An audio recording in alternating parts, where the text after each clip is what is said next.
This scene is the inspiration for my painting, so let's begin.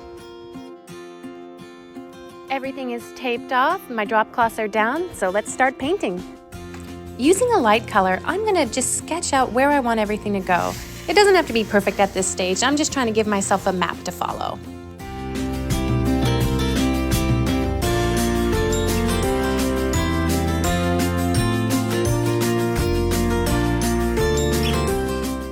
Because there's hand sanitizer, an electrical outlet, and a beam on the wall, I'm going to go ahead and incorporate them in my design. Now, using a middle value, I'm going to fill in all of my base colors. At this stage, I'm not overly concerned where everything is going to go. I just want a general idea because I'm going to add many layers on top.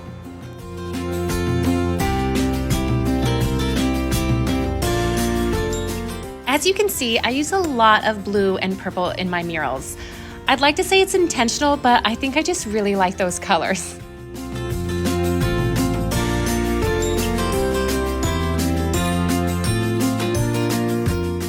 At this stage, I usually refer to my paintings as ugly ducklings. They start out flat, pretty ugly and kind of boring, but it's okay, it's a process. I've learned that if I keep going, they will turn out beautiful.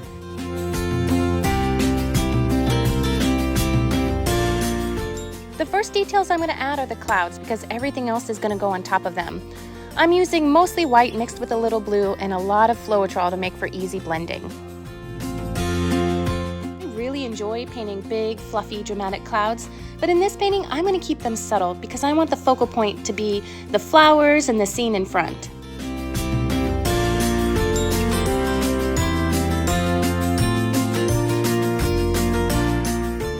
Square post on the wall, I've decided to turn into a tree. It's a little bit of a challenge because it is square and I'm trying to make it look round. So what I'm doing is taking a light color and trying to hide the shadows casted off the post to make it look round instead of square. Now I have all of my base painting done and I've started to add the details. It doesn't look like much yet, but there's still a long ways to go. I'm going to start adding more depth into my paintings, starting with these bushes. I painted them just a flat green, so now I'm going in and adding some dark values and some lighter values, trying to give it some shape and make it look more like bushes.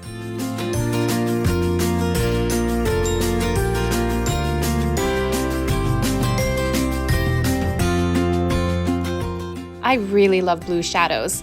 I exaggerate them a bit and add quite a lot, but I just love the way it looks.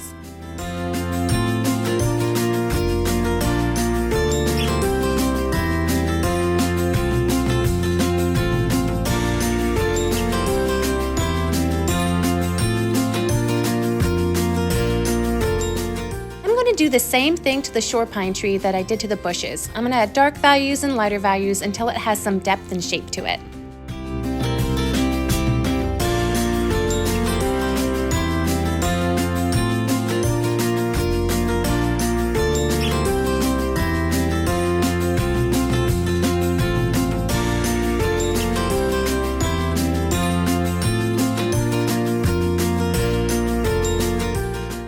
For the rhododendrons, I started with the darkest values and now I'm slowly lightening them up, giving them depth and making them come alive.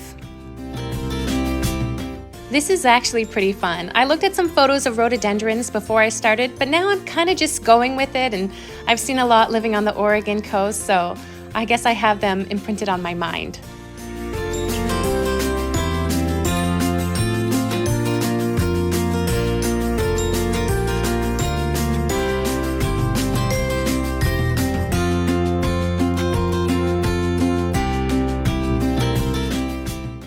I'm adding some architecture to the front of my painting. This isn't a step I normally do, but I really wanted to give the impression that you're inside a gazebo looking out at this beautiful coastal scene. So here I am as a carpenter, but instead of hammer and boards, I'm using paint and brushes and my ever-handy level. I'm starting with a pretty dark color for my base coat. I want to lighten up quite a bit to look like wood that has been on the coast, has been weathered and lightened up over years.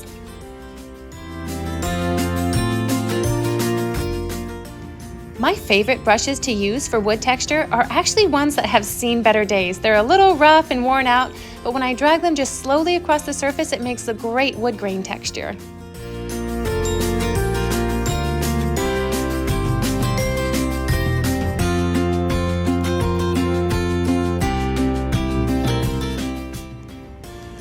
I'm getting close, I'm just adding the final details.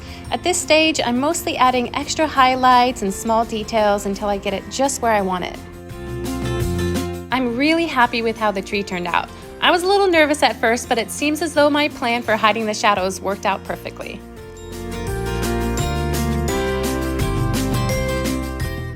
I always save my brightest highlights for last. It's honestly one of my favorite parts. It really makes everything pop and come to life.